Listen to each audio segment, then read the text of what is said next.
Bonjour à toutes et à tous et bienvenue dans ce tout premier numéro, ce pilote de l'Ennum l'émission.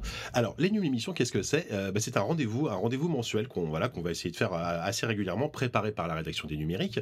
Et voilà, donc comme je disais, c'est un pilote, donc la peinture est encore fraîche, il va falloir être un petit peu tolérant, il y aura sans doute quelques petites hésitations, etc. Mais l'idée, voilà, c'est de se retrouver régulièrement pour parler de la Q-Tech, évidemment, de parler de produits et aussi d'avoir un débat central qui ce mois-ci sera consacré à Facebook, parce que voilà, c'est un peu le sujet du moment. Mais je vais pas déflorer le sommaire tout de suite.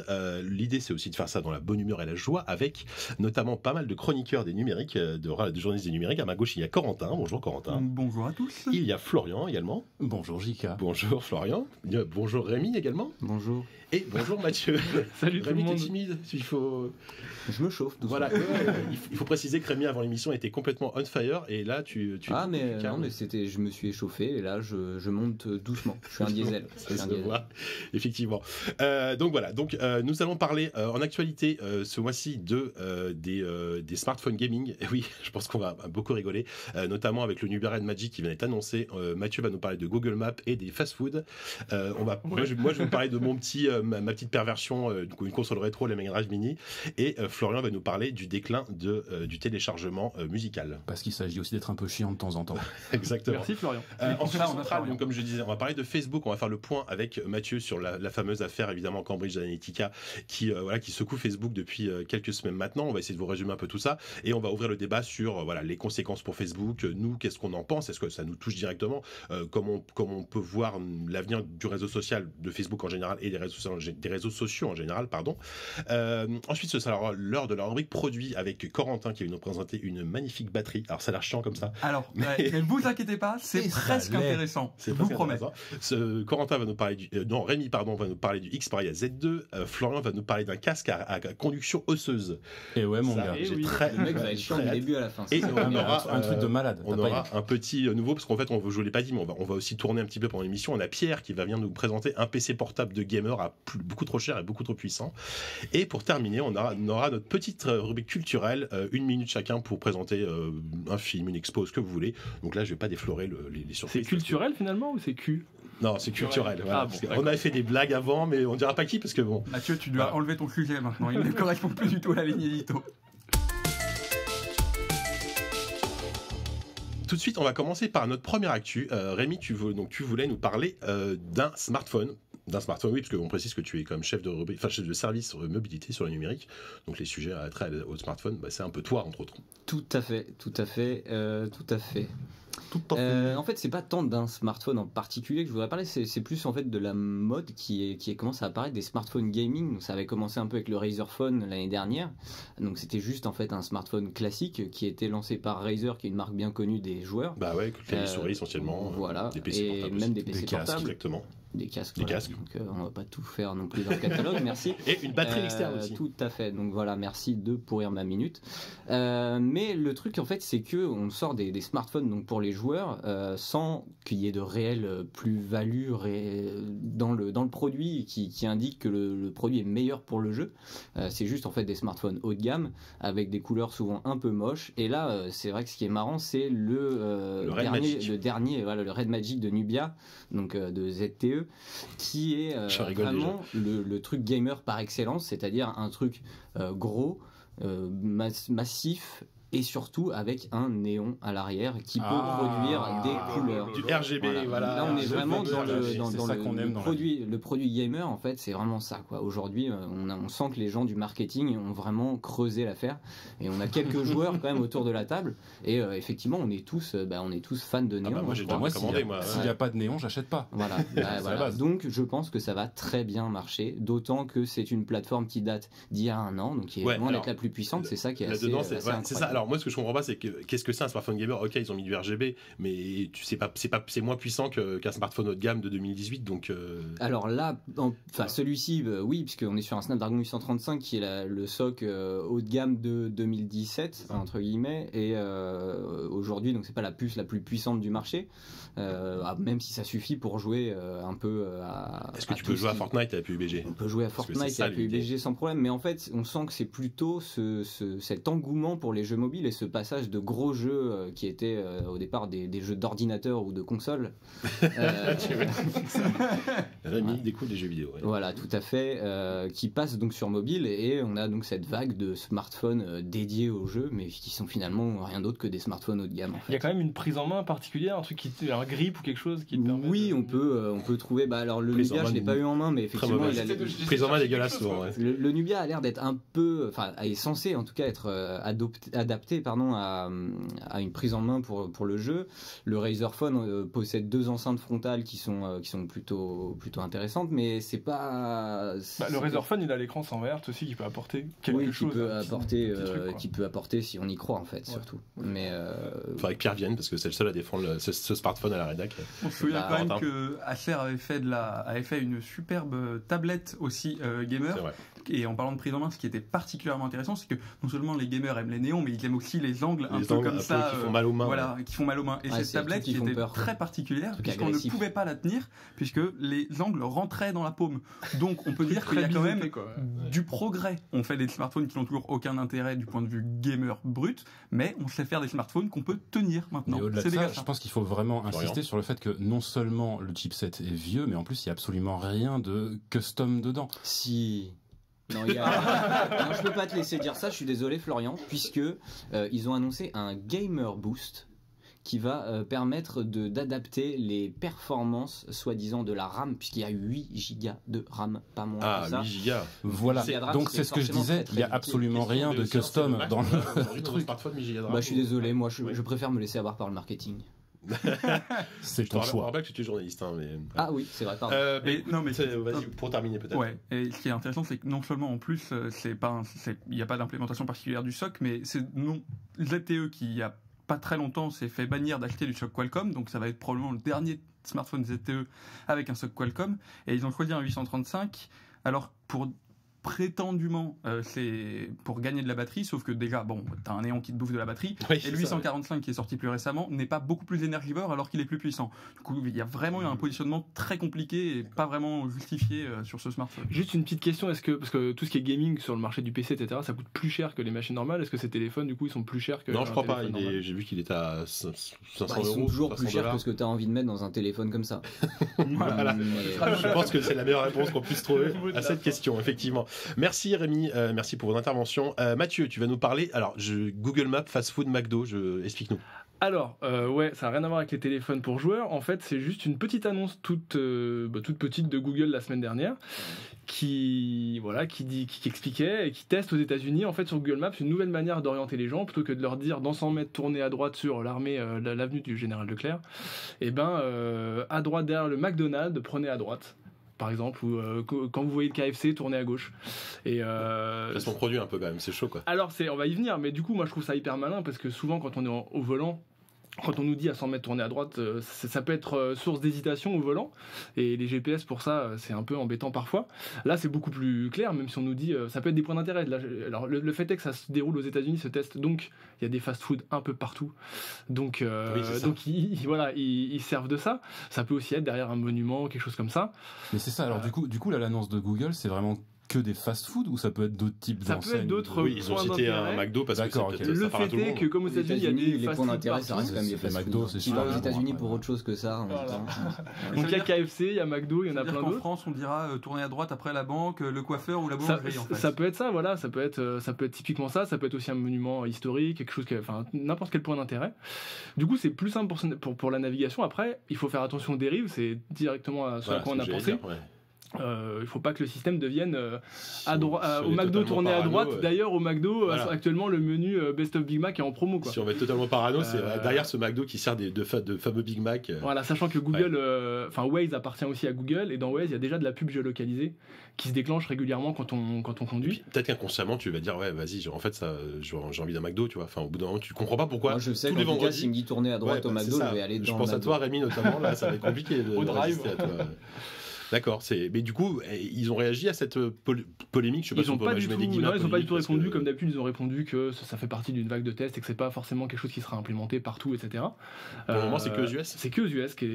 Dans tous les US ou dans certains États C'est autour de New York pour l'instant. D'accord. C'est vraiment une zone localisée. Mais le fait est que la réaction des gens est plutôt bonne sur les réseaux sociaux en disant Google Maps m'a guidé comme ça ce matin et c'était génial parce que je m'y suis retrouvé beaucoup plus facilement. Oui, c'est ça, en fait, on est nul vachement. Plutôt que la rue machin. On est nul le co-conducteur qui va te dire, qui lui avait le nez sur la carte il y a 10 ans et qui te dit tourne à droite après, ou le mec qui essaie de te faire aller chez lui, il te dit tourne à droite après la boîte aux lettres jaune ou des choses comme ça. C'est un rapport beaucoup plus humain, beaucoup moins machine par rapport à ce qu'on avait avec les GPS. Humaniser vraiment la façon de diriger les gens, quoi. Exactement. C'est intéressant, mais attention aux dérives potentielles. Attention aux dérives. Ouais, exactement. Merci Mathieu. Voilà, du coup, tiens, allez, ça va être à moi. Je te grille la politesse, Florent, je suis désolé. Bah écoute, vas-y, qu'est-ce que je te dise? Voilà, ce sera le seul moment où je vais, on va dire, faire une petite actu. Donc, je vais vous parler un petit peu de mon petit kink, hein, ma petite perversion, comme on dit. Je vais vous parler d'une console rétro. Corentin, tu rigoles beaucoup parce que je pense que l'expression kink t'a beaucoup fait rire. C'est le king console rétro. Là, ouais, j'avoue, j'y peux rien. Donc voilà, Nintendo, ça fait déjà quelques années depuis la NES Mini qu'ils empochent énormément de dollars en vendant ces consoles rétro. Alors forcément, Sega est un petit peu jaloux. Faut savoir que Sega, Sega que toi. Sega, c'est plus fort que toi, exactement. Voilà, déjà, c'est une très bonne chose. Donc on passe maintenant. C'est très important de le rappeler régulièrement. Merci. Exactement.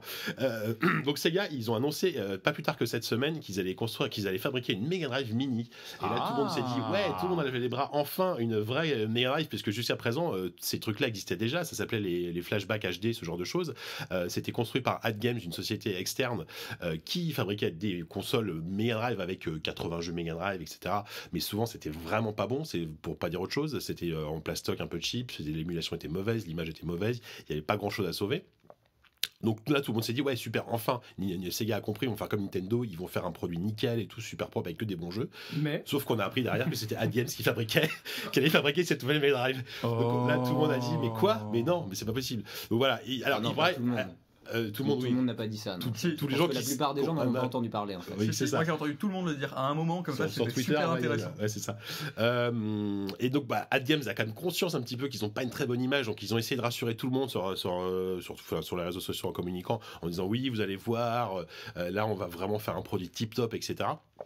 Après, pour leur défense, ils ont sorti récemment la Mega Drive HD qu'on a testé il y a pas très longtemps, qui a 3 étoiles sur les num. Donc c'est pas terrible, mais c'est pas non plus une catastrophe. On va dire que c'est meilleur que ce qu'ils ont fait jusqu'à présent. Donc on va dire que chaque produit est un peu meilleur que le précédent. Donc du coup, je me suis dit qu'on peut se dire que cette Mega Drive sera vraiment, vraiment, vraiment correcte, on va dire, sachant que Sega est derrière cette fois-ci vraiment. Donc ils vont pouvoir vraiment. J'insiste sur le vraiment. Ils vont pouvoir vraiment vraiment vérifier la qualité du truc. Voilà. Après, ce qui va juste pour terminer, ce qu'il va falloir bien surveiller, c'est le catalogue de jeux, parce que jusqu'à présent, les consoles flashback, il y avait 80 jeux Mega Drive, certes, mais il y avait 20 bons jeux et le reste c'était des clones de Hong Kong absolument injouables. Ouais, mais là, tu dis que justement, comme ils ont la licence Sega, a priori, ils ont les clés en main pour avoir un catalogue largement meilleur. Certes. Alors, on voudrait effectivement des trucs comme Street of Rage qu'il n'y a jamais, etc. Mais il y a aussi plein de jeux d'éditeurs tiers. Là, ça va être plus compliqué. Retrouver des Sega, aller voir Disney pour ressortir Castle of Illusion, etc. Enfin, tous les bons jeux Disney d'époque, par exemple, c'est un peu plus compliqué. Après, on verra. Hein. Mais derrière, il y a quand même Sega qui doit édicter un certain cahier des charges et qui doit veiller au grain pour que finalement ils ont engagé un constructeur qui a une mauvaise réputation. Mais j'imagine bien que Sega va quand même se dire nous on va driver le truc du début à la fin et faire en sorte qu'on soit fier du produit. Toutes les clés sont pas chez AdGames qui va faire de la merde avec. Le truc c'est que voilà, AdGames a mis, quoi qu'on en dise, a quand même l'expérience de la manufacture, enfin de fabriquer le truc en usine, etc., de produire le machin. Sauf que le contrôle qualité cette fois-ci, je pense, sera effectué par Sega, et ils laisseront moins passer certains défauts de conception, etc. Donc, après, faut pas oublier non plus que Sega, contrairement à Nintendo par exemple, n'est plus un constructeur de consoles. Donc c'est comme une expérience qu'ils ont plus. C'est pour ça qu'ils ont filé ça à AdGames, tout simplement. Évidemment, oui, voilà. Donc bon, j'étais l'impression que c'était quand même une non-annonce, parce que ok, la Mega Drive Mini sort, c'est bien, mais en fait finalement c'est ça peut être la même saleté que ce qui était avant, quoi. Je suis méchant parce que j'ai quand même mis 3 étoiles à la dernière, mais bon, voilà. Et donc tu ne crois pas du tout à ce que Sega trouvera le même succès que Nintendo avec les mini, donc Non, le même non, parce qu'il y a que Nintendo qui aujourd'hui peut avoir un tel succès parce que c'est Nintendo, parce que c'est Super Nintendo, etc. La Mega Drive, certes, il y a énormément d'amateurs et de fans, etc. Moi, je serais sans doute le premier pigeon à en acheter une, tu vois. Mais après, faut pas oublier non plus que voilà, nous on parle avec notre point de vue d'Européens. Après, l'Europe, c'est clairement pas l'endroit où la Mega Drive a eu le plus de succès. Elle a été par contre beaucoup plus populaire aux États-Unis, au Japon aussi. Un petit peu moins en mesure, mais aux États-Unis, il y a moyen que ça marche bien. C'est quand même pas un petit marché, quoi. Est-ce que le design de la petite console du coup changera en fonction des marchés? Parce que je sais que Nintendo a sorti par exemple une Super Famicom Mini.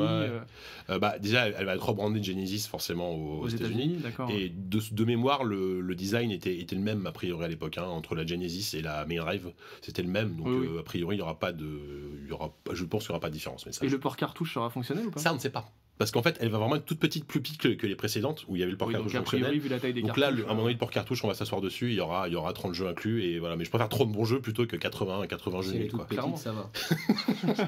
Sur le port cartouche, merci. ça a l'air douloureux quand même. Voilà, bon, allez, on va passer rapidement à autre chose. Florian, parle-nous de ton actu un peu ennuyeuse. Voilà, alors mon actu, voilà, donc si vous avez envie de faire une petite sieste, c'est le moment. Non, moi, ce dont je vais vous parler, c'était une activité de fin mars. Jimmy Iovine qui a donné une interview à la BBC. Jimmy Iovine, vous vous rappelez peut-être pas de son nom, c'est le cofondateur de Beats Electronic, partenaire donc du fameux Dr Dre à l'époque pour créer cette petite boîte qui depuis a été rachetée par Apple. Donc Iovine est devenu employé d'Apple et chez Apple il était en charge milliardaire.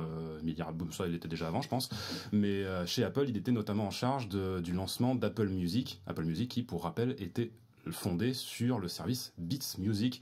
Tout est lié. Ouais. Et donc ce Jimmy Iovine qui a donné une interview à la BBC, il en a profité pour revenir, évidemment forcé par le mec qui lui posait les questions, sur les rumeurs très récurrentes depuis déjà pas mal de temps. Ça fait 1 an et demi qu'on entend régulièrement parler d'une fermeture prochaine de l'iTunes Store.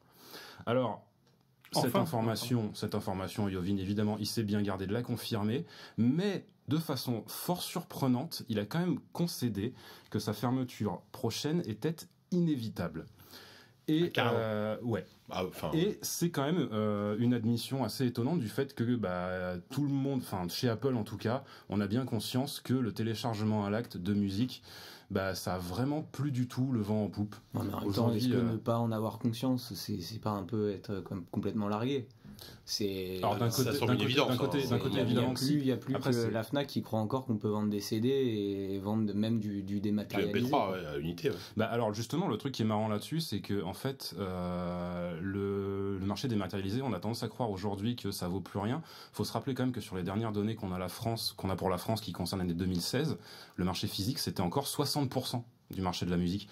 Donc c'est pas du tout un truc. Ce que t'appelles physique, c'est c'est du CD, du disque CD pur, quoi. Vinyle qui reste absolument. Même s'il il est soi-disant revenu en force, mais ça reste un tout petit marché. N'oublions pas les cassettes. Il y a un comeback de la cassette ou pas? On part sur autre chose, désolé, mais non, le comeback de la cassette. On n'y croit pas trop finalement. On croit absolument pas. Est-ce que le comeback de la cassette peut contrer le déclin du téléchargement? Très probablement. Non, mais du coup, cette information, elle est intéressante à avoir, parce que, le fait que le téléchargement à l'acte a jamais vraiment pris au niveau des consommateurs, ça a jamais vraiment été une locomotive de l'industrie de la musique. Tout le monde en a conscience, mais là, on sent clairement qu'il est, il est vraiment sur le déclin. Et d'autant plus que dans le même temps, par contre, tout a l'air d'aller pour le mieux du côté du streaming, parce qu'on sait que ces derniers temps, le streaming a eu une croissance absolument phénoménale. Récemment, il y a eu l'entrée en bourse de Spotify qui a fait beaucoup couler d'encre et qui s'est extrêmement bien passé. L'offre initiale, finalement, elle a été assez sous-évaluée. Le cours de l'action a très très vite monté. À côté de ça, on a aussi Facebook qui, ces derniers temps, a été très très très actif. Pas que sur l'affaire Cambridge Analytica, mais aussi pour signer des contrats de partenariat avec plein d'éditeurs musicaux, Warner, Universal, probablement Sony, même si on n'en a pas entendu parler, mais il y a des rumeurs qui circulent. Elle a aussi récemment signé avec la SACEM pour des gestions de droits, et tout ça étant dans l'objectif pour les éditeurs de pouvoir monétiser les musiques qui sont mises par les utilisateurs dans leurs propres vidéos perso. Donc ils sont consommés entre guillemets gratuitement par les consommateurs, mais derrière il y a donc ce partenariat avec Facebook qui fait que les éditeurs vont pouvoir récupérer une partie des revenus publicitaires touchés par Facebook sur ces vidéos. C'est le modèle qu'utilise YouTube depuis quelques temps. Exactement. Et du coup, voilà, donc petite mise à jour Et du coup, Apple Music en streaming, ils sont deuxième du marché, c'est ça? Alors Apple Music, ouais, qui est deuxième du marché. Au niveau mondial? Au niveau mondial. Mais assez loin de Spotify, je crois, quand même. Alors assez loin de Spotify, mais il y a pas mal d'analystes ces derniers temps qui prévoyaient qu'ils puissent passer devant Spotify cet été, si je me rappelle bien. D'accord. Donc c'est probablement des prévisions un peu grandiloquentes, Ouais, un petit peu optimistes, mais Apple Music... Pas forcément si optimiste que ça, dans la mesure où c'est c'est un truc qui est inclus dans tous les iPhones.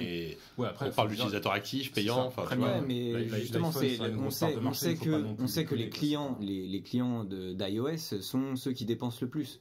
Ça se voit sur le store, sur l'App Store, donc forcément ça doit se retrouver aussi dans ce type de... plus facilement tendance à accepter des offres payantes, alors que Spotify, il y a quand même faut pas oublier qu'il y a encore aujourd'hui une vaste majorité d'utilisateurs qui sont gratuits, et le payant finalement représente pas tant que ça représente beaucoup dans leur chiffre d'affaires, mais pas dans la masse de clients, on va dire, d'utilisateurs.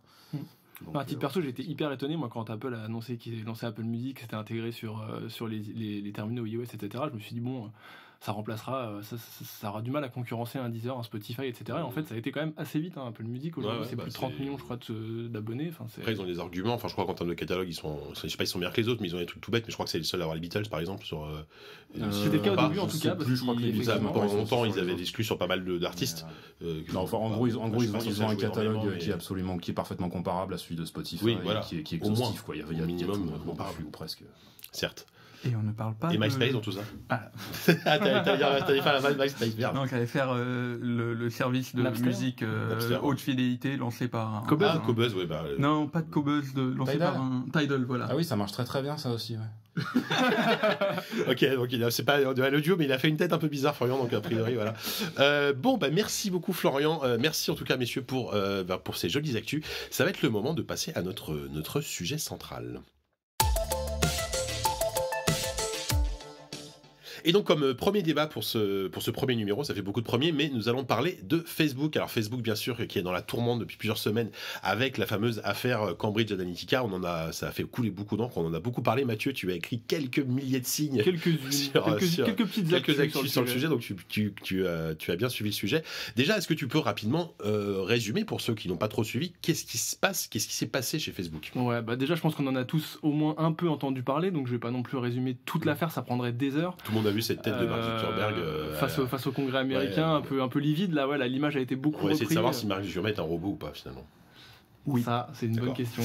Corentin a une idée sur la question. Donc, en fait, l'affaire, elle est simple. En vrai, à la base, c'est un nouveau scandale pour Facebook autour des données personnelles. C'est comme ça qu'il faut le présenter. Ça a éclaté mi-mars avec 2 articles du New York Times et du Guardian qu'on expliqué, enfin, qu'on révélé que des données personnelles avaient été collectées sans l'accord des utilisateurs, et qu'en fait ça utilisait des procédés qui existaient, des mécanismes qui existaient sur Facebook avant 2014. En gros, les gens ont simplement répondu à une enquête qui s'appelait This is your digital life, et en pensant répondre à un quiz basique sur le réseau social, sauf qu'en installant cette application, ils ont donné l'accord à ces développeurs de récolter leurs données personnelles à eux, mais aussi celles de tous leurs amis. Et ça, c'était quelque chose qui existait sur Facebook avant 2014. Alors, on apprend aujourd'hui, après des semaines d'enquête, qu'il y a 87 millions de personnes qui sont touchées, voire plus. Alors que 270 000 personnes seulement, entre guillemets, ont répondu à ce sondage. Un petit calcul. 270 000 personnes. 87 millions de personnes touchées. Ça fait une moyenne de 330 amis à peu près. Voilà.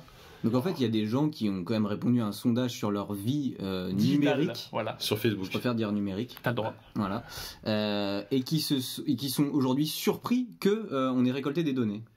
Alors eux moins, parce qu'ils ont donné leur accord, mais leurs amis qui ont peut-être jamais entendu parler de ce sondage peuvent être surpris. Et je me trompe, ou on a découvert il n'y a pas très longtemps qu'en plus il n'y avait pas que This is your digital life qui a récolté des informations, mais d'autres quiz en plus qui... Alors il y a beaucoup de plus sur cette affaire, c'est-à-dire que tous les jours on en apprend des nouvelles. C'est ça qui est fou, genre tous les jours il y a un truc qui se rajoute. Alors ce dont tu parles, Corentin, c'est en fait devant des auditions devant le congrès en Grande-Bretagne, en fait. C'est une ancienne employée de Cambridge Analytica qui a expliqué qu'en fait cette application n'était pas la seule qui avait été utilisée, et que ce cabinet avait lui-même créé d'autres applications du même genre ou avec ses partenaires pour récolter des données dont on ne sait pas ce qu'elles ont été faites. Ce qu'il y a, c'est que les données qui ont été récupérées par Cambridge Analytica de cette manière, on sait à quoi elles ont servi. Elles ont servi à réaliser de la communication ciblée lors des élections américaines, des élections de Donald Trump. Derrière, il y a quand même un truc politique un peu sale, quoi. Voilà, en fait, Cambridge Analytica, c'est un cabinet qui aide les politiques pendant leur campagne et les équipes de Trump.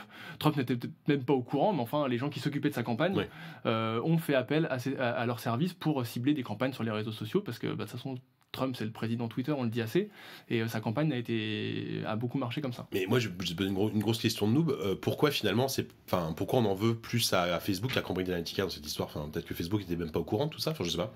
Alors Facebook était forcément au courant parce que avant 2014, ce mécanisme existait certes, et ils l'ont corrigé en 2014. C'est bien qu'il y avait un problème. Il y avait déjà eu d'autres affaires. C'est marrant que tu dis ça parce que lors de l'audition de Mark Zuckerberg devant le Congrès, il y a eu plein de petites passes d'armes assez rigolotes, notamment face à une sénatrice qui a expliqué à Mark Zuckerberg qu'elle en avait un peu marre de l'entendre s'excuser, parce qu'en fait à chaque fois c'est Facebook s'excuse et puis corrige le problème, mais en fait il s'excuse tous les ans quasiment avec un scandale, alors peut-être d'une importance moindre. Ouais, là c'est le premier qui a cette ampleur.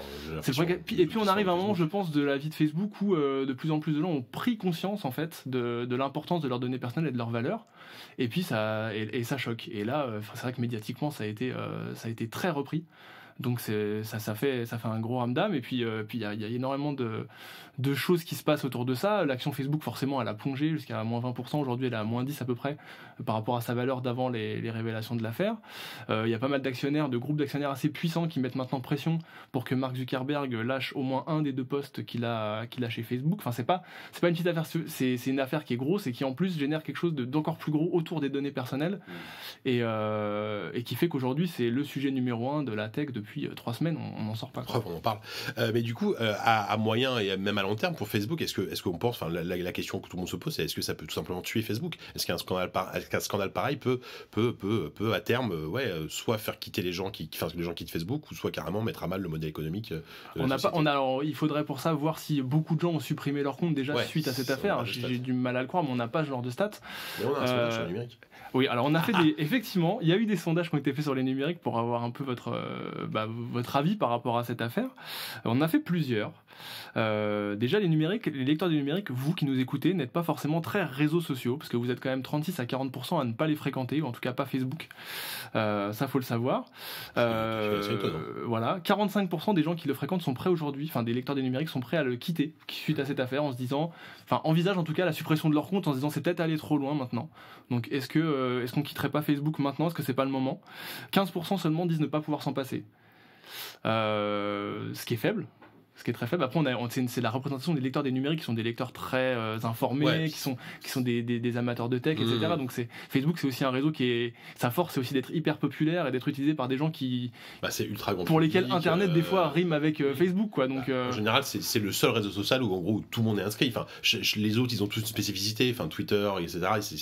Facebook, ça touche vraiment tout le monde et toutes les tranches de la population. Plus de 2 milliards d'utilisateurs. Facebook, c'est quand même devenu un truc de vieux. Mais alors oui, il y a sur le truc, c'est devenu un truc de vieux parce que mais depuis, le jour où tes parents sont plus sur Facebook, t'es parti. Depuis des années, en fait, on se rend pas compte que la moyenne d'âge, la moyenne d'âge sur Facebook, elle est au-delà de 40 ans. Ouais. Et depuis, ça doit faire depuis. Est-ce que ça veut dire que les gens qui sont plus âgés, ils sont pas forcément en fait de tout ça et finalement s'en fichent un peu? Et je pense qu'il y a un manque d'information clairement en fait, on se rend pas vraiment compte de ce que ça veut dire de donner des informations à un Facebook ou à n'importe quel média. Social, même. En fait, c'est juste que ça nous paraît. On a l'impression qu'on raconte notre vie à nos potes. En fait, c'est pas ça. On raconte notre vie à des marques. Et en fait, je pense que c'est là-dessus qu'il faudrait insister. Il faut arrêter de taper sur Facebook. Il faut éduquer les gens. Il faut leur dire voilà, vos données, c'est pas forcément très grave ce que vous donnez à Facebook. Moi, je publie assez peu, mais quand je publie un truc sur Facebook, je suis conscient que ça peut être utilisé. Voilà, donc il faut avoir conscience en fait de ce qu'on fait. Et je pense qu'au lieu de taper bêtement sur Facebook et Mark Zuckerberg, il faudrait peut-être aussi un tout petit peu taper sur ceux qui n'ont pas fait leur boulot à un moment ou qui n'ont pas expliqué les choses. Donc peut-être, clairement. Oui, mais justement, peut-être qu'il y a un moment, c'est en partie responsable. Peut-être qu'il y a un moment, c'est peut-être aussi les États, les gouvernements, peut-être d'éduquer de mettre des informations parce que nous, les journalistes, ok, mais par exemple les numériques, on est un site tech, on n'est pas lu par tout le monde non plus. Tu vois. Je pense qu'on tape pas non plus sur Facebook sans raison, c'est-à-dire que aujourd'hui, en Europe, en tout cas, on a la RGPD dont on va parler plus tard aussi, parce que en fait, on s'est rendu compte que ces plateformes ont pris une telle ampleur et sont pratiquement à deux doigts de l'abus de position dominante. Et en fait, à partir de là, les RGPD et les lois qu'on est en train d'essayer de mettre en place en Europe sont aussi un moyen de mettre la pression sur les plateformes pour qu'elles prennent les responsabilités qu'on juge en tant que nation et en tant que continent européen qu'elles devraient avoir en fait. Donc on met la pression sur Facebook pour que ils éduquent aussi leurs utilisateurs en leur disant attention, si vous utilisez ce service-là, voilà ce à quoi vous vous exposez. Et ça passe aussi par des termes, des TOS comme on dit, des Terms of Services, ces documents légaux de 50 pages que personne ne lit jamais, qui doivent être beaucoup plus clairs. Et il y a une responsabilité aujourd'hui de ces plateformes, en tout cas c'est ce que l'Europe semble croire, à éduquer leurs utilisateurs. Mais Mathieu, justement, c'est marrant parce que c'est un des axes en fait de défense de Zuckerberg depuis le début de cette affaire, en disant voilà, on prend conscience de notre responsabilité. Au début, on avait créé un outil qu'on a mis entre les mains des gens et on pensait qu'ils allaient non pas se réguler tout seuls, mais qu'ils allaient comprendre ce qu'ils en font. Et ils se présentent de manière un peu naïve comme ça, en disant oh mince, il sous-entend pas que les gens sont bêtes en fait. Mais est-ce qu'il a pas tort en fait? Parce que en vrai, est-ce que quelqu'un s'est posé des questions à un moment? Enfin, on tape tous sur Facebook, assez, alors qu'en fait le truc est clair depuis le début. C'est clair que quand tu mets pourquoi est-ce que tu irais mettre toutes ces informations là? Et à un moment, on a tellement gavé les plateformes comme Facebook d'informations de plus en plus précises, de plus en plus personnelles. Enfin, je veux dire, ça fait, enfin, le marketing, ça date pas d'hier. La publicité, ça date pas d'hier. Enfin, renseigner ou pas ces informations. C'est des informations qui sont ultra intéressantes pour n'importe quelle société qui veut communiquer. Bien sûr. Et que ce soit de la communication pour de la politique ou pour de la pub pour des produits. Mais c'est ça en fait, c'est qu'il y a énormément de niveau de lecture en fait. Ce qui se passe, c'est qu'il y a des gens qui vont utiliser Facebook, mettre des j'aime ou commencer à suivre, je sais pas, on parlait des fast-food tout à l'heure, donc McDonald's, KFC, Burger King, ils peuvent les suivre et du coup d'un seul coup le réseau leur propose des pubs de ces commerces-là, etc. Donc ça c'est à peu près logique, on a compris le système. Après des choses qui sont plus pernicieuses. Quand on s'inscrit à Facebook, peut-être qu'il y a 5 ans, on a indiqué dans son profil un endroit sa religion, la religion qu'on pratique, sa préférence sexuelle et c'est des choses qu'on mettait sur Facebook au début. Moi je les ai remplies ces cases-là. Aujourd'hui elles sont plus remplies, mais il y a des gens qui l'ont fait, qui ont oublié, et puis finalement ces données se retrouvent exploitées, et c'est des données quand même qui sont assez sensibles. Et c'est vrai qu'il y a une sorte de prise de conscience, mais qui est graduelle. Facebook c'est pas tout jeune, ça a quelques années maintenant. Et en fait au départ on l'utilisait plus du tout comme on peut l'utiliser aujourd'hui, et le réseau a changé. C'est passé d'un réseau social où on mettait des choses un peu fun, du film qu'on a été voir ou du resto dans lequel on a été manger la veille au soir, des photos de vacances, etc., à quelque chose qui est une sorte d'énorme plateforme marketing, comme tu disais Rémi. Et du coup les implications ont changé en fait, et le business qui s'est créé autour de tout ça fait, et le nombre d'utilisateurs aussi font qu'aujourd'hui il y a une responsabilité qui incombe à Mark Zuckerberg et à Facebook en général, de protéger aussi les utilisateurs qui sont pas conscients de tout ça et qui peuvent effectivement tomber des nues quand on leur dit que, alors qu'ils ont même pas installé une application, leurs données ont été utilisées et qu'ils ont été ciblés par une campagne présidentielle. C'est l'une des défenses de Zuckerberg aujourd'hui, qui le sert bien mais qui n'est pas absurde à considérer, c'est Zuckerberg qui dit alors oui, nous on récolte des informations, mais en fait surprise, on n'est pas les seuls en fait. Un bouton +1 chez Google qui s'affiche sur toutes les pages, c'est Google qui vous suit aussi. Et Google en réalité a une vitrine qui en sait moins que vous, mais en sait probablement beaucoup plus que vous avec toutes vos recherches, avec tous vos téléphones, avec toutes vos données sur les téléphones d'Android et tout un tas de trucs. Il a pas tort. C'est un débat. Il a pas tort. Pour lui, c'est facile, c'est un argument facile à faire. Mais c'est tout un débat qu'il faut avoir plus généralement autour de ces plateformes-là. En fait, Facebook a été le catalyseur de ce truc-là, mais il faut se rendre compte aussi. Aujourd'hui, on peut se demander aussi pourquoi Facebook est le catalyseur de tous ces trucs-là. Est-ce que ça sort pas aussi à un moment où il y a des enjeux politiques qui sont derrière? Parce qu'en vrai, tout ce qui se cache derrière Cambridge Analytica, c'est aussi l'élection de Trump. Et en fait, est-ce que c'est pas quelque chose qui sort à ce moment-là parce qu'il y a des intérêts par-ci, des intérêts par-là, avec après bien sûr on rentre dans des conjectures un peu complotistes, jouer un peu dans le truc, tu vois. Mais forcément en fait, pourquoi est-ce qu'on va taper sur Facebook? Parce que pourquoi tout le monde, à mon avis, est un peu sale. Il y a pas si longtemps que ça, il y avait une enquête sur pas mal d'applications qui récupéraient des données de manière pas très clean non plus. et des applications comme celle de l'équipe, je sais plus exactement quelles étaient ces applications, mais c'était un truc qui a fait beaucoup moins de bruit à l'époque, alors que c'était aussi très concret. Et en voilà. fait, cette affaire, elle arrive un peu à un moment clé, Facebook, quoi. tu vois, enfin, Elle arrive à un moment où, en plus, Mark Zuckerberg, quand elle a fait c'est un homme, il a fait ses vœux en début d'année, un robot, il a expliqué qu'il voulait réparer Facebook. Donc il avait conscience que Facebook était devenu une énorme plateforme marketing et que les gens se désintéressaient, les premiers utilisateurs se désintéressaient de Facebook parce qu'ils n'y trouvaient plus ce qu'ils trouvaient au départ, c'est-à-dire des conversations entre amis, etc. Donc pour ça, les algorithmes, il a promis un changement des algorithmes pour que dans le flux apparaissent beaucoup plus des publications émanant de ses amis, de sa famille, de ses proches, faire etc. revenir un peu le côté familial et...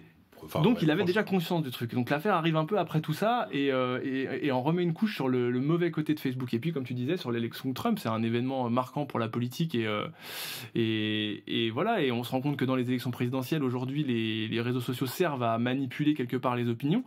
Et l'élection de Trump n'a pas fait que des heureux. Donc tout le monde essaie de creuser aussi pour comment cet homme-là a pu aussi bien gérer sa campagne sur les réseaux sociaux et sur Internet. Ouais. Et puis en s'entourant bien, je pense. Voilà, et puis il s'avère qu'il y a eu très rapidement des soupçons d'ingérence russe, etc. sur les réseaux sociaux, Facebook et d'autres. Donc du coup, tout ça fait une espèce de melting pot c'est une bombe à retardement. Voilà, Facebook cristallise comme ça beaucoup de critiques. Ouais. Et cette affaire qui tombe est le moment où, on remet tout à plat et on en met plein la tête de Facebook.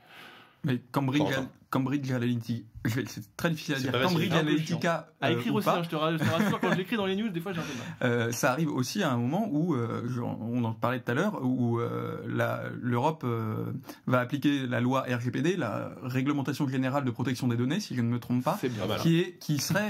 qui arrive, c'est presque un hasard, mais ça arrive au même moment en fait. Cette loi qui va dire, voilà, il y a une responsabilité des plateformes, vous devez stocker vos données sur des serveurs qui sont chez nous, si je ne me trompe pas. Il y a plein de petites choses comme ça aussi qui fait que c'est pas Facebook a été effectivement ce qui a fait exploser l'histoire, mais de toute façon, il y avait culturellement une prise de conscience et politiquement une prise de conscience. Oui, parce de que ce ce qui s'est passé là, RGPD, en fait. c'est quelque chose qui a été voté il y a un peu longtemps et c'est quelque chose sur lequel en Europe on travaille depuis plusieurs années. Donc comme tu dis, il y avait une prise de conscience qui était avant. Le RGPD, ça entre en vigueur le 25 mai. Donc c'était un timing parfait pour que Facebook se sorte de cette affaire en disant, regardez, on va appliquer le RGPD, ça va tout changer, on va se mettre en conformité, on va retravailler nos termes de service, comme tu disais, nos conditions générales d'utilisation, en indiquant bien clairement les choses aux gens. Sauf que c'est une occasion manquée. Pourquoi ? Parce que là, on apprend tout juste avant d'enregistrer cette émission que Facebook s'est bien mis en conformité du RGPD en Europe et aux États-Unis. Sauf que là où Mark Zuckerberg a été fort, c'est qu'au Congrès, il a laissé entendre que ces mesures européennes seraient appliquées à tous les utilisateurs de Facebook dans le monde. Donc on s'est dit, ouais, super, youpi, tout le monde va profiter des réglementations européennes dans le monde entier, tous les utilisateurs de Facebook. Et en fait, c'est pas le cas. En fait, tout ce qui dépend de l'Afrique, de l'Asie, de l'Australie, etc., a été rapatrié en responsabilité aux États-Unis. Et en gros, ces mesures RGPD ne vont concerner que les Européens et les Américains du Nord. Ce qui représente 500 millions de personnes à peu près, donc il y a 1,5 milliard d'utilisateurs de Facebook qui n'auront pas les mêmes protections vis-à-vis des données. Ouais. Ça ne veut pas dire qu'il y aura des... Une minorité ça ne veut pas dire qu'il y aura forcément des abus, mais en tout cas ils n'auront pas la même protection que nous, ils n'auront pas la même présentation des choix qui sont offerts aux utilisateurs. Ouais. Donc du coup, c'est quoi ? Est-ce qu'il y a une solution ? Parce que moi quand je vous entends parler tous, je suis un peu défaitiste de toute façon.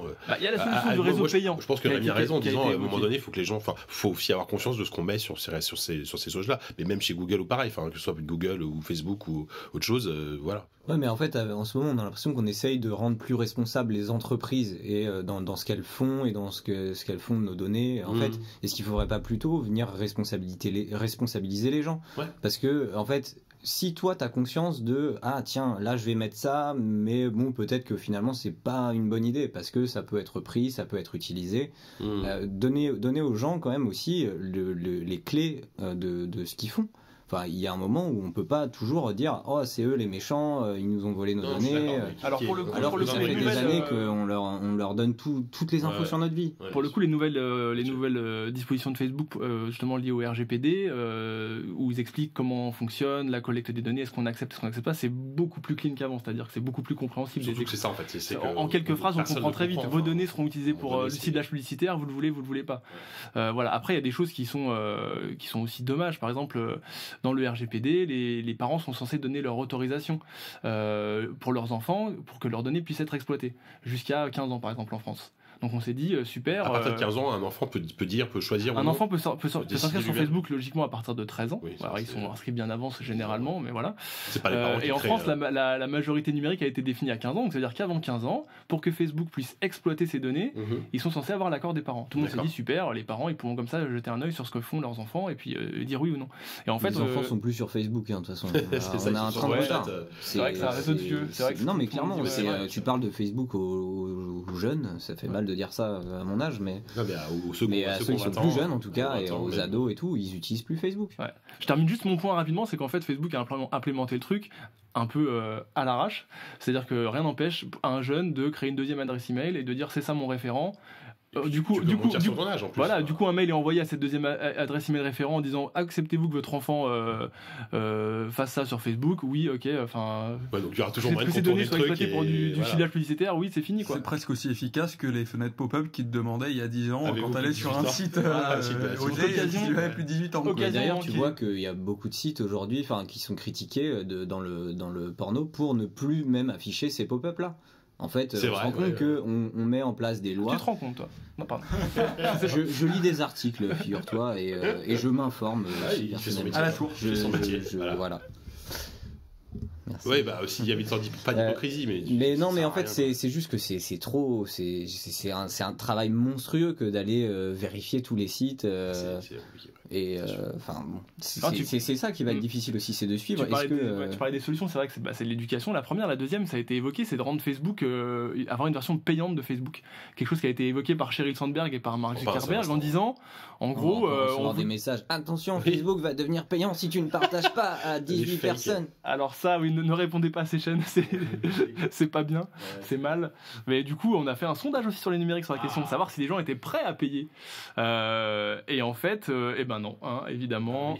Seuls 18,5% d'entre vous avaient répondu que oui, vous seriez prêt à payer pour continuer à utiliser Facebook en protégeant vos données personnelles. Si c'est les mêmes lecteurs qui de toute façon ne voient pas d'intérêt sur Facebook, c'est assez pertinent. Mais il y avait des études qui avaient été faites il y a quelques années qui essayaient d'estimer ce que rapportait un profil et les informations qui étaient mises sur un profil Facebook à l'année, et c'était quelque chose comme 7 ou 8 $. Donc en fait, on parle d'un prix qui est enfin, je pense que les choses ont changé depuis, mais on parle pas forcément d'un prix qui est exorbitant en soi pour avoir un. Ouais, moi si demain on me dit pour 10 $ par an, allez 20 $ par an, t'as un Facebook hyper safe, données privées, etc. Je dis pourquoi pas. Menteur. Non, pourquoi pas, mais tu vas pas sur Facebook. En fait, aujourd'hui, Facebook, justement, c'est peut-être la façon dont on va peut-être conclure gentiment le dossier. C'est aujourd'hui, Facebook ne me sert que à parler avec des gens sur Messenger. En vrai, c'est ça, et à suivre vaguement des contacts pro. En fait, c'est vraiment que pour ça. Enfin, ma famille, mes amis. C'est un peu le nouveau LinkedIn, quoi. Ouais, c'est moche à dire, mais oui, c'est ça. Est-ce que vous, aujourd'hui, vous sentirez déjà, est-ce que vous vous sentez concerné par tout ça, est-ce que vous vous sentirez tout simplement prêt à quitter Facebook pour passer à autre chose, quoi? Moi, il y a quelque chose quand même qui me trotte dans la tête depuis quelques années, c'est que Facebook, au bout d'un moment, ne va pas en avoir grand chose si Facebook ferme. C'est-à-dire que Facebook, le site internet est encore une vache à lait, mais il faut pas oublier que Facebook, le site internet, a aussi effectivement Messenger, qui est de facto pratiquement aujourd'hui la messagerie globale de tout le monde. Il a aussi Instagram, il a aussi WhatsApp, il y a un paquet d'autres. Facebook n'a pas mis tous ces deux dans le même panier, il y a un paquet d'autres. Ils en avaient conscience, justement, ils ont prévu l'avenir. Donc si Facebook, le site ferme, Facebook, la société est pas forcément ils ont Oculus aussi, même si c'est autre chose. Ça a été assez drôle quand Zuckerberg devant les sénateurs américains a expliqué que oui, vous savez, Facebook c'est c'est peut-être le premier service, mais c'est qu'un des 10 services de messagerie utilisés, alors qu'en fait dans le top 5 ils en possèdent 3 ou 4.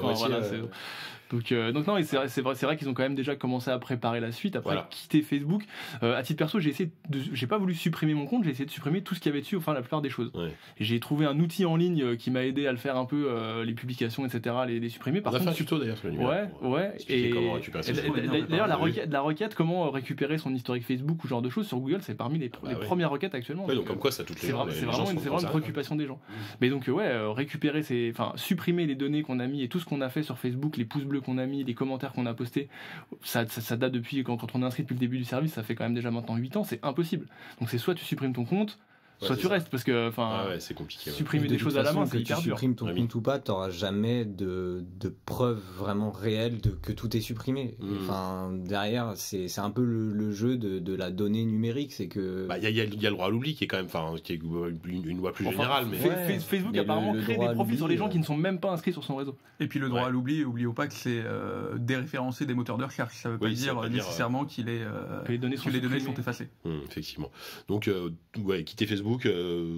Aujourd'hui, est-ce que vous vous rendez compte que si je vais plus sur Facebook, si je supprime mon profil, est-ce que il va vous manquer quelque chose? Enfin, je sais pas. Si toi tu arrêtes Facebook, si moi je m'en vais de Facebook. Ah bah moi je m'en vais. Si tu t'en vas, JK, je m'en vais. Non, mais est-ce que c'est quelque chose? Est-ce que ça vous est quelque chose qui vous est utile aujourd'hui, Facebook, tout simplement? Pour Messenger. Oui, clairement, il y a Messenger. Et après, c'est pour suivre certains trucs, mais en fait, je m'en sers plus comme d'un flux que je consulte, plus que comme d'un support. Après, pour moi, c'est anecdotique, mais en fait, c'est aussi un outil de planification des événements que je trouve encore hyper performant aujourd'hui. C'est-à-dire que moi, j'ai quelques potes qui sont pas sur Facebook. Quand il s'agit d'organiser un barbecue ou la soirée d'anniversaire de machin ou de bidule, c'est la douille quand t'es pas sur Facebook, en fait. Et tes amis qui ne sont pas sur Facebook, tu ne leur souhaites jamais leur anniversaire. Voilà. Ah là là, moi c'est un truc que je déteste, je suis désolé, mais les gens qui me souhaitent un anniversaire sur Facebook, c'est pour ça que je ne te le souhaite. Ça me hérisse. Même dans la vraie vie. HBD, tu vois, ceux qui mettent juste HBD, tu vois. Ils ont pas le temps, ils ont pas le temps, de mettre Happy Birthday, quoi. Ou Happy You. Happy You. Ceux-là, je leur casserai un truc sur la tête. Je suis quelqu'un de... Bon, en tout cas, je pense qu'on a quand même fait le tour. On a fait le tour. Merci beaucoup, messieurs. Merci Mathieu pour toutes ces précisions. Voilà, écoutez, ce sera intéressant. On va peut-être pas refaire encore un sondage sur le numérique, mais voilà, je pense que Facebook a malgré tout, la société en elle-même a encore de beaux jours devant elle. Le réseau social, on ne sait pas trop, mais peut-être qu'on dans un an, dans 6 mois, on sera peut-être passé à autre chose et on aura complètement oublié tout ça. Du coup, voilà, c'est l'heure de passer tranquillement à notre rubrique produit. Et donc c'est le moment de passer à notre rubrique produit. Nous avons Florian qui nous a rejoint à nouveau. Rebonjour. Rebonjour Jika. Merci, c'est magnifique présentation, merci. Et on a un petit nouveau, on a Pierre qui est là aujourd'hui. Bonjour Jika. Bonjour Pierre. Corentin, tu vas commencer par nous présenter alors une batterie externe. J'avoue, quand tu m'as proposé de me parler de ça, je me suis dit ok, c'est quand même un des produits les plus ennuyeux globalement. Moi perso, j'étais comme un ouf. La batterie externe. Mais celle-là, elle a l'air quand même assez originale. Bah oui, parce que tant qu'à ramener des produits qui ont pas forcément la sexitude d'un smartphone, d'un PC gamer ou du reste, on va essayer de ramener des produits quelque peu atypiques au moins. Et effectivement, voilà. ça fait maintenant quelques temps qu'on teste les batteries externes sur les NUM et qu'on sait quand même globalement surtout des rectangles remplis de batteries. Mais celle-là, elle est un peu particulière puisqu'elle est dotée d'une prise 220 volts. C'est exactement la même prise que vous retrouvez dans les murs de votre maison, en fait. Donc c'est techniquement une batterie qui peut alimenter tout et n'importe quoi. Alors il faut savoir que c'est une batterie massive, elle est sur la table, mais personne ne peut la voir parce que c'est un podcast audio. Bien sûr. Voilà, ça ressemble à une sorte de grosse gourde. Voilà, et c'est un peu ça. Ouais, je pense que c'est ce qui parlera le mieux à tout le monde d'ailleurs. La grosse gourde. Vous avez tous en tête les grosses gourdes là. Non, mais les gourdes de cyclistes, tu vois. C'est moi que tu traites de grosses gourdes. Mais non, enfin. Non, ça ressemble surtout à un gros truc. Ok, merci Florian. C'était Florian. Je suis ravi que tu sois revenu, franchement, très bien.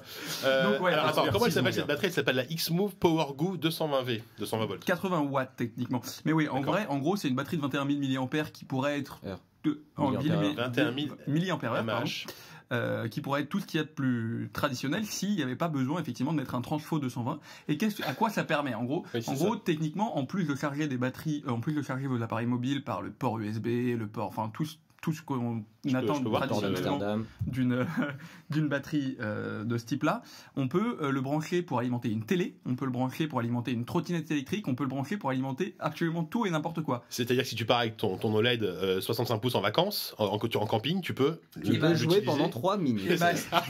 C'est un peu l'intérêt effectivement du truc, et les limitations de cette batterie, c'est que effectivement sur une batterie de 21 000 mAh, on a effectivement alimenté une télé, on a fait le test, on a alimenté une télé donc 80 watts, donc c'est capable d'alimenter une télé, mais en gros, faut faire une partie de jeu très très rapide. Ou alors, faut avoir une batterie avec une autre batterie derrière qui est alimentée. Faut quand même qu'on soit d'accord, c'est une télé qui consomme pas beaucoup. Hein. Voilà.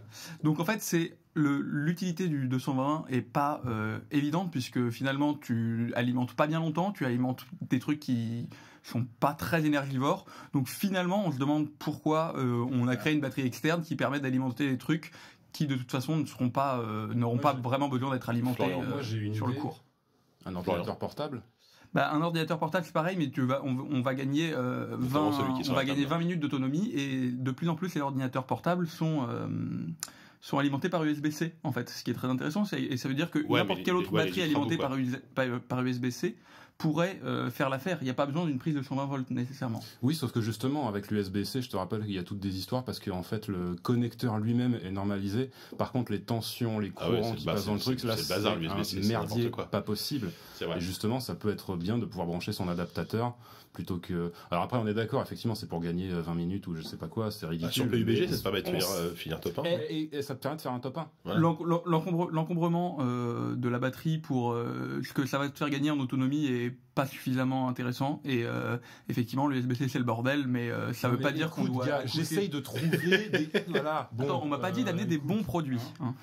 Bon, concernant, je l'ai eu en main et finalement c'est pas très lourd pour ouais, je la trouve relativement légère. Je m'attendais à une brique. Je sais plus exactement combien ça pèse, mais c'est il y a une bonne raison pour laquelle c'est pas très lourd, c'est que en fait c'est majoritairement vide, puisque il faut juste ce qui peut-être prend... parce qu'il y a plus de batterie. Ce qui prend énormément de place, c'est le transfo de 120 volts, et sinon il y a énormément de vide pour refroidir la batterie et donc pour placer ce transfo. C'est pas une batterie extrêmement lourde vu la taille, parce que elle est très vide. Le test est paru déjà ou Le test est paru et ça a pris 2 étoiles. Voilà. On m'avait pas dit qu'il fallait amener un bon produit. On m'avait dit qu'il fallait amener un produit. Ça me fait réagir, c'est bien. Combien ça coûte ? Ça coûte 169 €. 595 francs. Attends, vas-y, redis. Ça coûte 169 €. D'accord, ok. C'est un peu cher. Hein. Tout à fait. On va dire ça de manière mesurée. Voilà, on vous rappelle, ça s'appelle la batterie X-Move PowerGo 220 volts. Voilà, ça se trouve un peu partout pour 169 €. C'est 2 étoiles chez le numérique, donc après vous décidez ce que vous en faites. De commerçants vu la qualité du produit.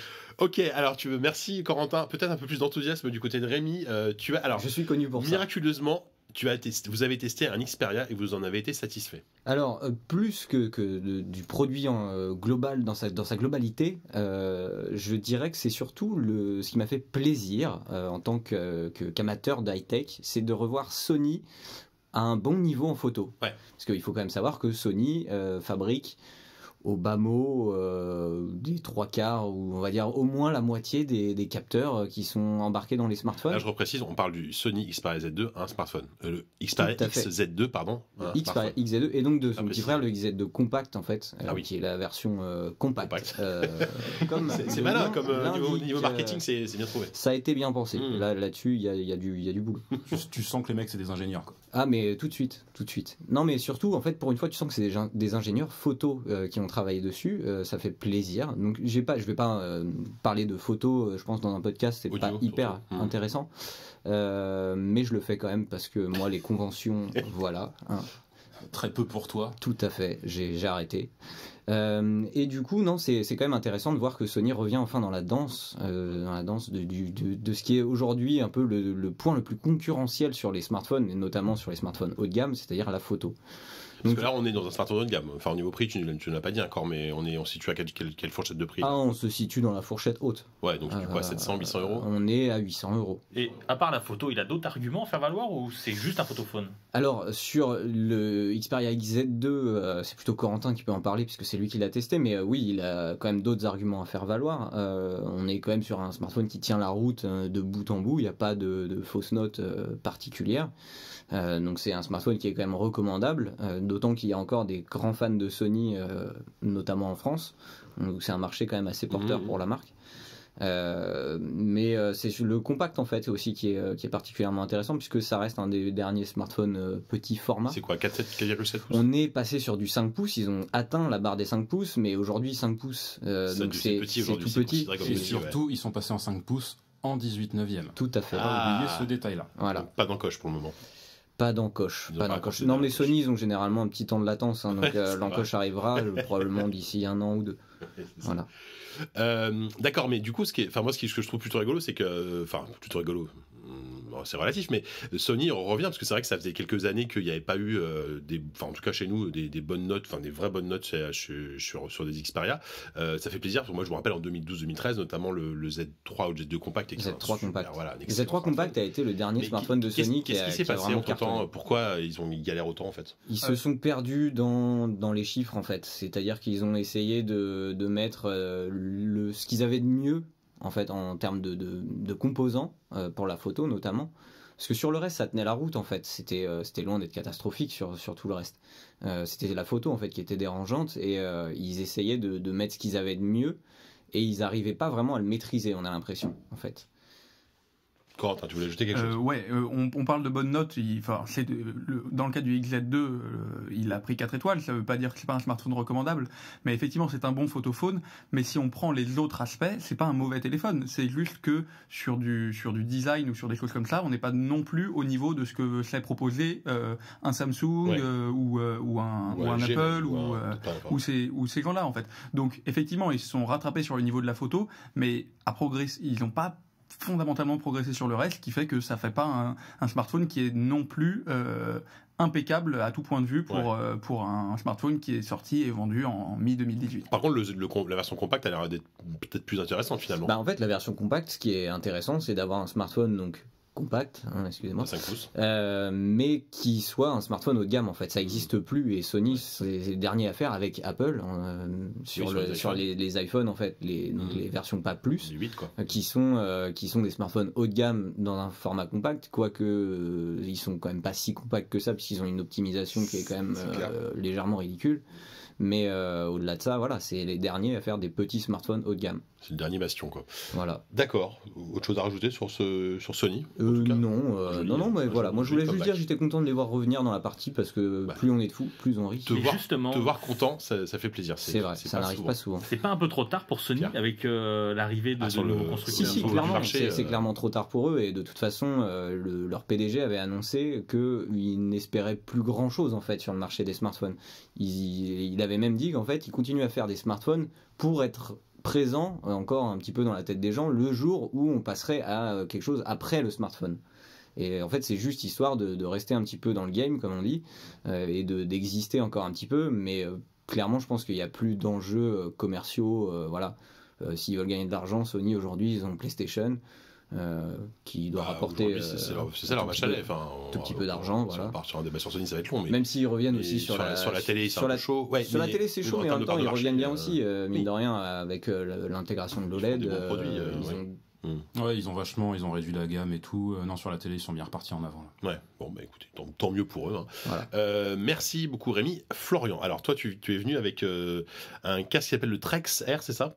Exactement. Quelle est la particularité? Aftershocks, c'est le nom de la marque. Trex R, c'est le nom du casque. D'accord. Alors c'est un casque que pour le coup qu'on n'a pas encore testé, donc on va pas vous dire tout de suite, on va pas spoiler, on va pas vous dire si c'est vachement bien ou pas.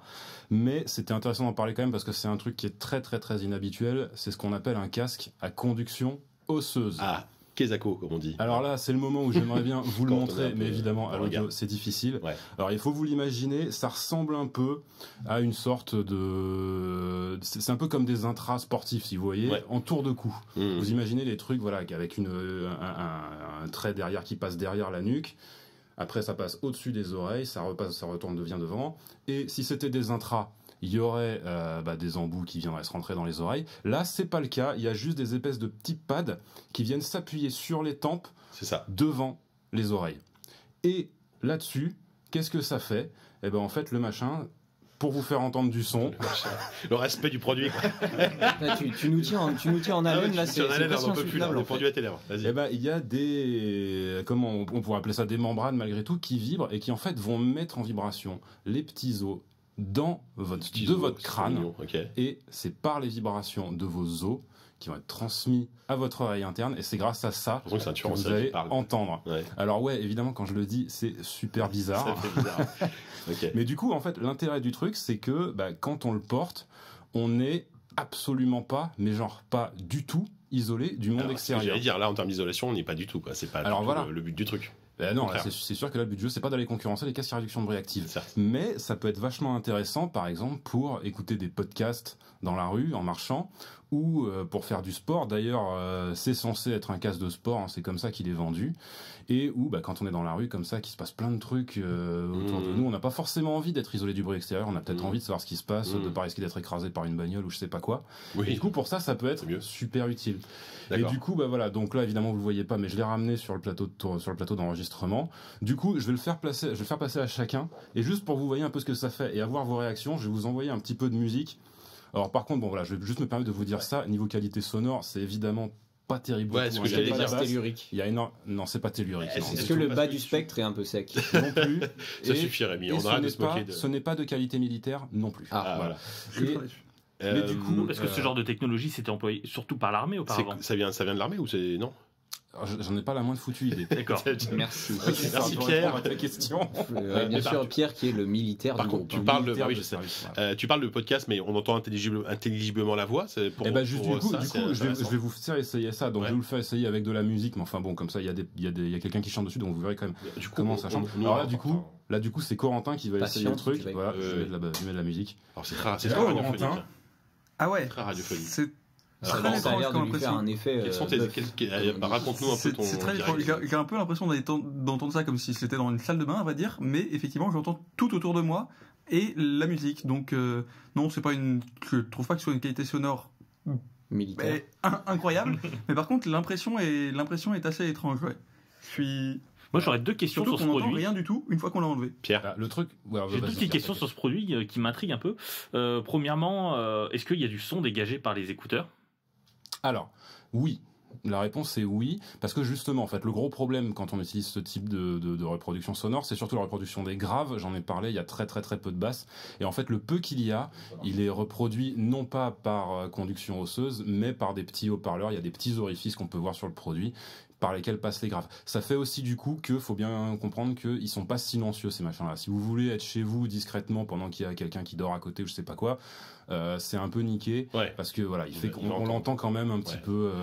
C'était ma deuxième question. Est-ce qu'on peut écouter sa compile de Chantal Goya dans le métro sans se faire repérer?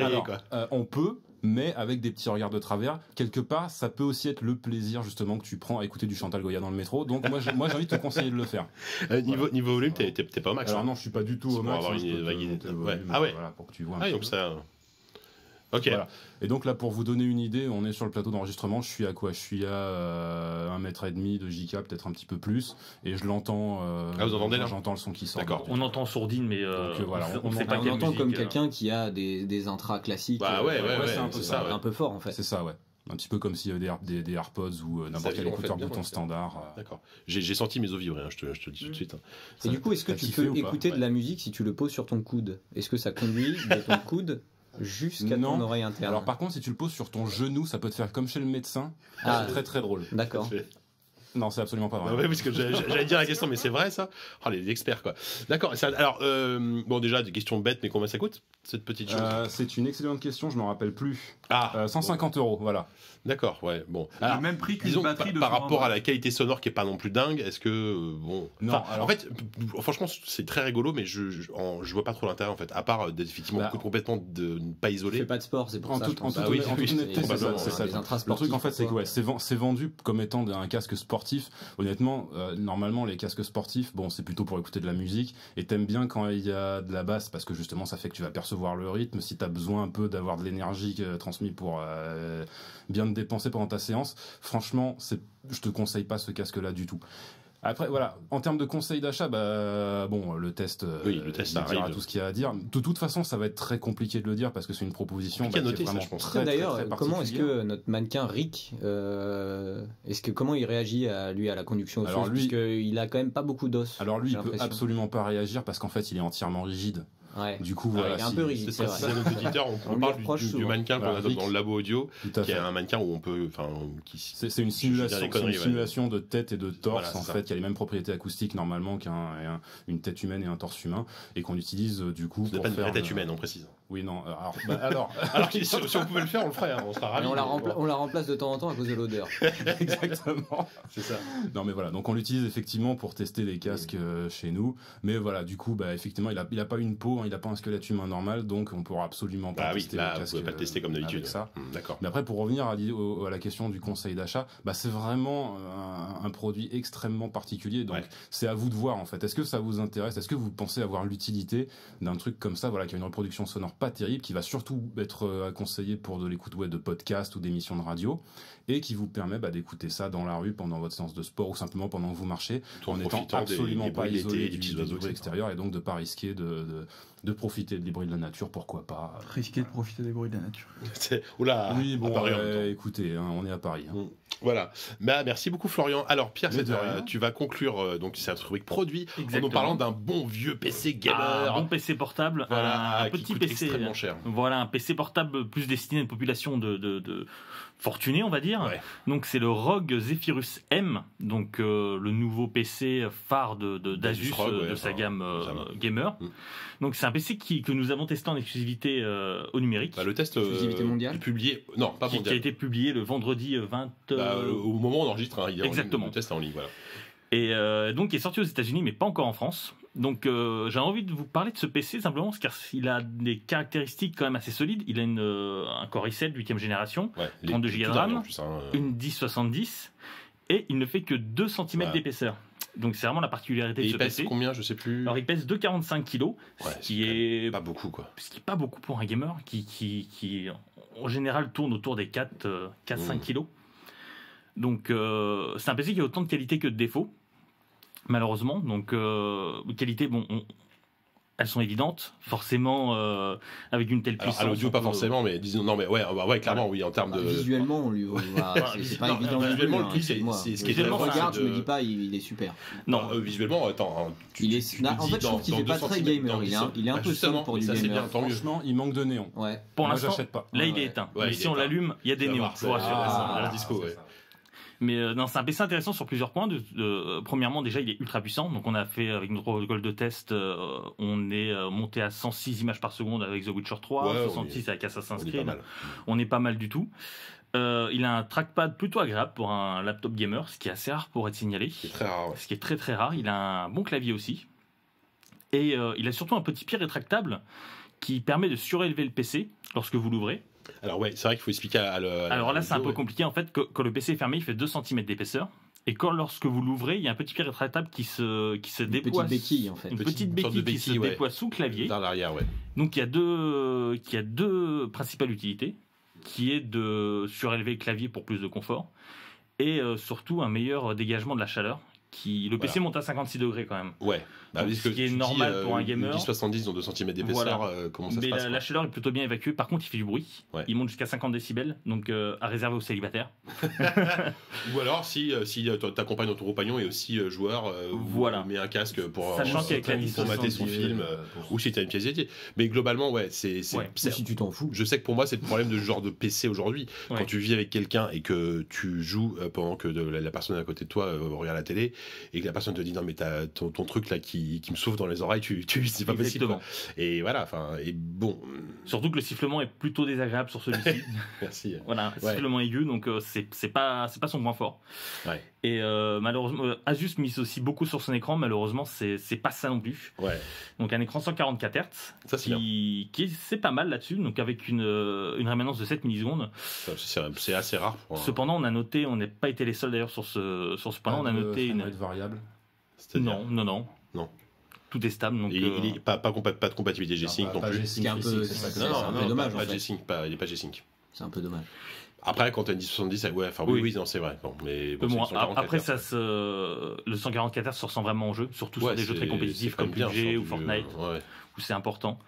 Et par contre, on a noté quand même une température assez élevée qui monte à 8000K. 8300K. Alors pour vous donner une idée, ça veut dire que l'écran tire vraiment vers le bleu. Et si ça peut ne pas en gêner certains, franchement ça se voit. Dès qu'on ouvre une page internet par exemple où c'est blanc, on voit vraiment que ça tire vers le bleu. Et ça c'est un peu dommage pour un PC de cette qualité-là. Et surtout à ce prix-là, il faut quand même pas oublier que, on vit quand même une époque formidable niveau jeux vidéo où les jeux ils rivalisent tous en termes de beauté, non seulement graphique mais aussi artistique. Et avoir une telle dérive, ça nique quand même la direction artistique de vos jeux. Clairement, moi j'avoue que j'ai été déçu en jouant à PUBG. Ça... Oui, non, mais voilà. Ça choque un peu. Qui confirme la règle. Oui, voilà, bien sûr. Non, mais tu as tout à fait raison. Effectivement, c'est un peu dommage, surtout pour un PC à ce prix-là qui coûte au bas mot. Alors, je crois qu'il y a une version à 2000 € avec une 1060, c'est ça? C'est bien ça. Voilà. Mais on n'a pas encore les prix européens pour la 1070. Pour préciser qu'a priori, il sortira plutôt début mai. Ouais, dans quelques semaines. Donc, il va arriver de toute façon. Donc on sait pas si tu nous as donné vraiment envie de l'acheter ou pas. Alors clairement pas. On sait pas trop. Alors c'est un bon PC, c'est un bon produit. C'est vrai qu'on se focalise pour un PC à 2000 € minimum, on se focalise plus sur les défauts que sur les qualités. Ouais, et quitte à le comparer par exemple avec le Gigabyte Aero 15, qui est du même acabit, qui a à peu près la même puissance et qui est aussi fin. Qui est quand même un poil meilleur. Donc c'est quitte à choisir, autant prendre le Gigabyte. Mais celui-ci quand même intéressant parce qu'il y a des bonnes idées de design quand même, tout ce pied rétractable et d'une bonne finition. Et on arrive à une mode où les gamers sont de plus en plus fins et ça contribue à démocratiser la chose. Au final, est-ce qu'on a, enfin, je sais pas, est-ce que la finesse fait que tu auras 2000 € en fait? Surtout, est-ce que la finesse, est-ce que le genre vaut la chandelle dans le sens où, oui, forcément, tu as un PC fin, mais qui va monter à 50 décibels. Enfin, tu vois, moi, je préfère à la limite avoir un PC qui est épais comme ça, mais de toute façon que je laisse chez moi, tous les cas. Tout le monde a bien vu. Épais comme ça, donc on va dire 5 cm d'épaisseur, qui est avec un bon dégagement de chaleur. Faut bien dire en plus que c'est un 15 pouces. Enfin, je veux dire, en termes de portabilité, de toute façon, ce sera jamais génial. Pour moi, la seule critère qui compterait finalement, c'est surtout le poids, en fait, plus que l'épaisseur. Donc, il n'est pas si léger que ça, tu vois. Enfin, ça va. Il est plutôt transportable. On met dans un sac à dos et c'est parti. Pour un 15 pouces, ça reste quand même. Donc, du coup, il pourrait faire un demi-centimètre ou un centimètre d'épaisseur de plus. Honnêtement, on s'en foutrait. Oui, mais bon, après c'est marketing, c'est bien de dire qu'il fait moins de 2 cm d'épaisseur. Oui, mais on est journaliste, monsieur Le Goupil. Exactement, voilà, c'est de la part d'Asus, c'est bien d'avoir un modèle phare comme ça qui veut pas forcément être vendu par palette, mais qui montre le problème, c'est que ce qu'est capable de faire les ingénieurs d'Asus. C'est vrai. Effectivement. Bon, voilà, après, c'est pas une. Après, ça reste une bonne machine. Il a eu 4 étoiles sur les numériques. Ça reste un très bon produit. Mais est-ce que ça vaut le coup d'y investir autant d'argent? Moi, j'en suis pas sûr. Je pense, peut-être si on est vraiment gros joueur et qu'on veut absolument partir enfin, je sais pas, si on est souvent en déplacement et qu'on veut continuer à jouer à Assassin's Creed et compagnie, ça peut valoir le coup éventuellement. Oui. Et effectivement, tu vas pas te traballer avec un Messi 17 pouces à 4 kilos, quoi. Ok, merci beaucoup, Pierre. Et bien, du coup, c'est tout pour notre rubrique produit. On va tranquillement se diriger vers la fin de l'émission avec notre petite minute culturelle.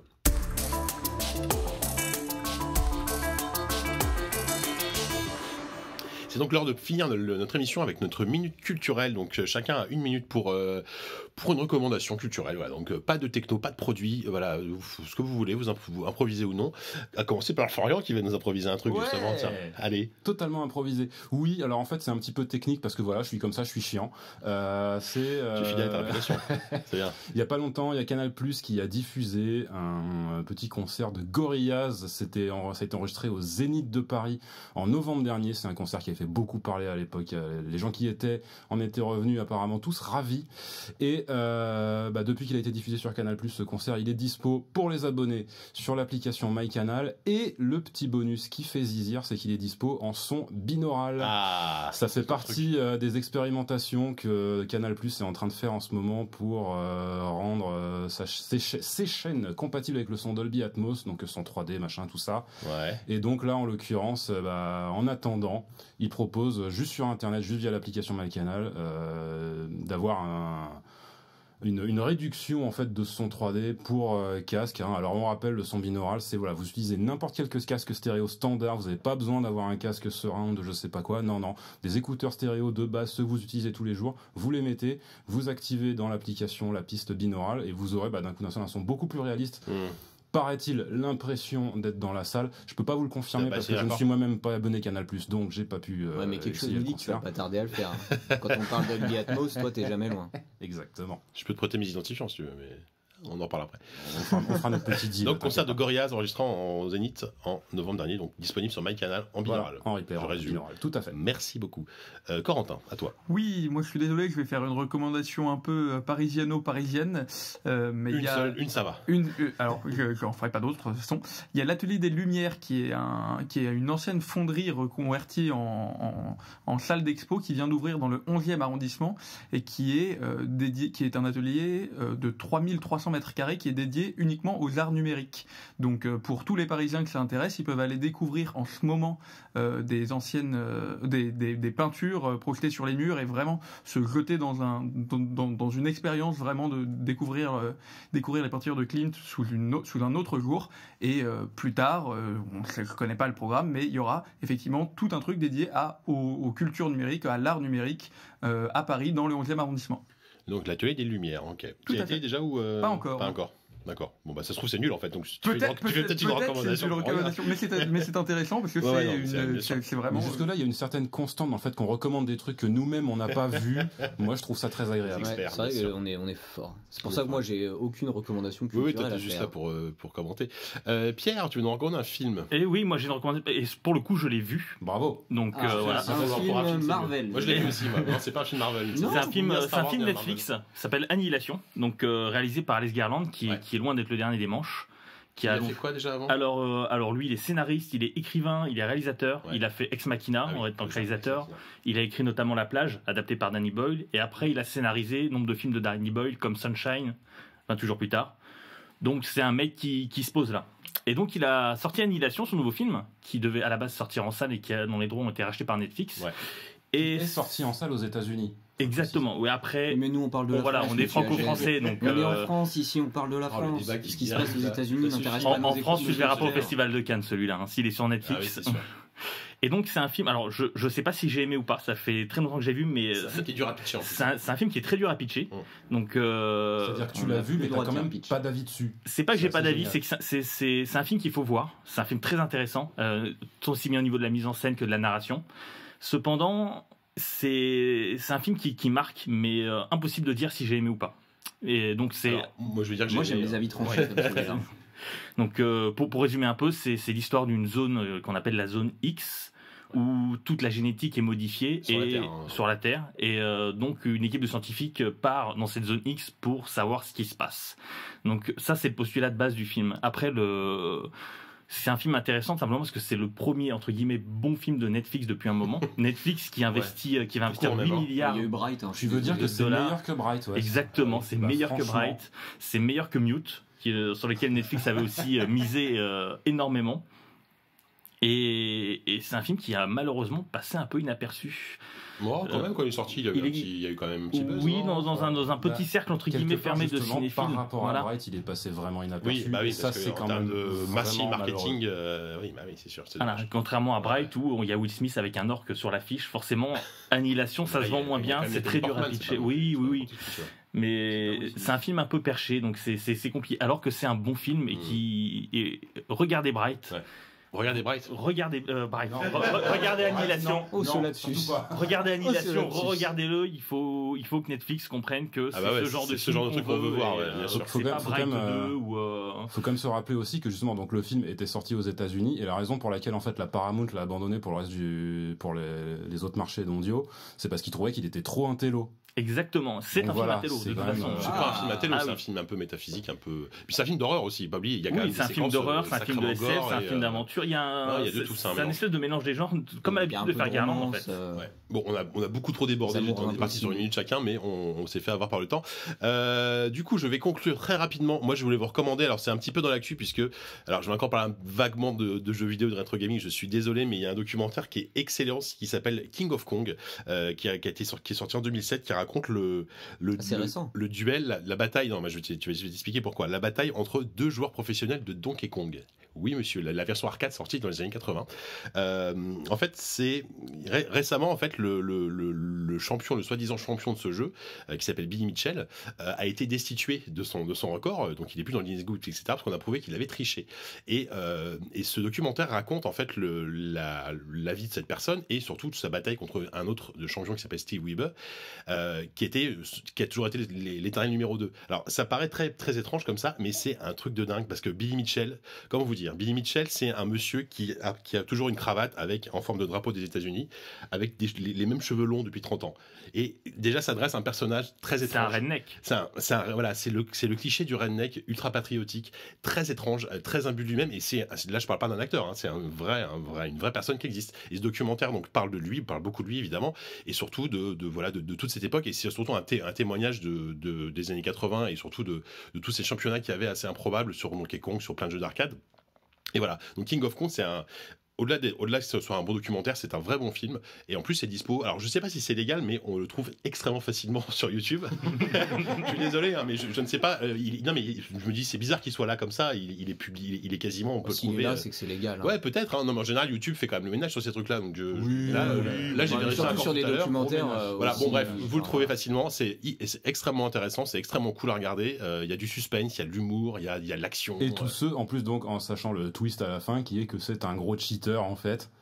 Non, parce que ça, alors non, mais justement, non, mais justement, parce qu'en fait le film à l'époque, quand il était tourné, il y avait déjà des soupçons ça fait 15 ans qu'en fait il y a des gros soupçons de triche sur ce gars, et là il a été officiellement destitué. Et le film, évidemment, qui a été fait en 2007, n'était pas catégorique, mais surtout dressait le portrait d'un personnage mais incroyable. Enfin voilà, Billy Mitchell, c'est un peu le méchant ultime de films d'action des années 80, mais en vrai. Quoi. Tu me vends du rêve. Comment peut-on tricher à Donkey Kong? Ah oui, non, voilà. En fait, bon, en gros, à l'époque, il devait tourner avec une cassette vidéo, forcément, parce qu'il filmait son record. Et en fait, au moment où on sent qu'il bat le record du million, je crois que ça a été le premier joueur à atteindre le million de points, il y a en fait une sorte de glitch sur la cassette. Tu comprends pas trop ce qui se passe. Et tu comprends en fait que le gars a monté la bande pour faire croire. Il y a eu plein de trucs comme ça. Enfin bref, c'est assez complexe, mais c'est génial à résumer. Enfin, c'est génial à suivre. En tout cas, c'est une épopée assez passionnante. Donc, King of Kong, disponible légalement sur des plateformes, je ne sais pas lesquelles. Débrouillez-vous. Voilà. Merci Jika. Merci à vous. C'est l'heure de conclure cette émission, ce premier numéro de l'Énum l'émission. Voilà, j'espère que vous avez passé un bon moment à nous écouter. Nous, en tout cas, c'était fort sympathique. On remercie énormément Marie et Benoît qu'on n'a pas entendu à la technique, qui ont été des réalisateurs adorés. On remercie également Blue pour nous avoir prêté les micros Yeti sur lesquels on enregistre. C'est très très sympa à eux. En tout cas, nous, on va débriefer tout ça et j'espère qu'on va se donner rendez-vous dans un mois pour une seconde émission. Et d'ici là, portez-vous bien. Voilà, j'ai envie de vous dire. Merci. Et on va retourner travailler. Au revoir. Allez, ciao à tous. Ciao. Salut.